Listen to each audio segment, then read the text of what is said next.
welcome back to my channel. I'm Lonnie if you're new, and if you've been here before, welcome back, sis. So in today's video, I'm doing a makeup tutorial using some of the products that I got from the Teyana Taylor and MAC collection, and also my eyeshadow, as you can see, was inspired by the packaging of the collection, because she didn't have anything for your eyes or no foundation or anything like that. It was just highlighter, lip gloss, lipsticks, and lip pencils. So the items that I did get from the collection were the Mineralize Skinfinish,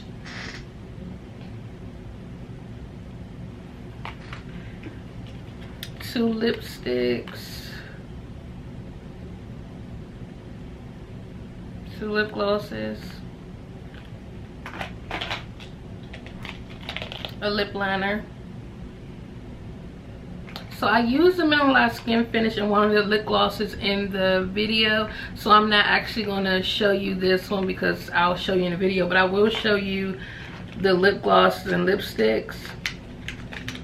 So the one in the green packaging is called But Ain't Got No Manners, and it's like a gold glittery lip gloss. Is really cute. And the one that I used today, and I used it over the MAC Chestnut liner, was Gonna Love Me, and it's like a nudie pink lip gloss. I don't know if you guys can see it, and it kind of reminds me of the MAC Oyster Girl lip gloss. Then I got two lipsticks.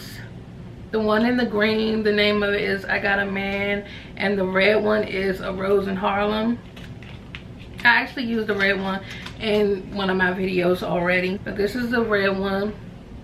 It's kind of like a ruby woo, but like I said, the packaging was so cute, so I had to do an eyeshadow look that matched it because it was only right. And this is I Got a Man packaging and the color. And this is the lip liner. It's a night mauve, so it's already a MAC lip liner. So if you want to see how I got this bold, colorful eyeshadow look, please stay tuned.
bye.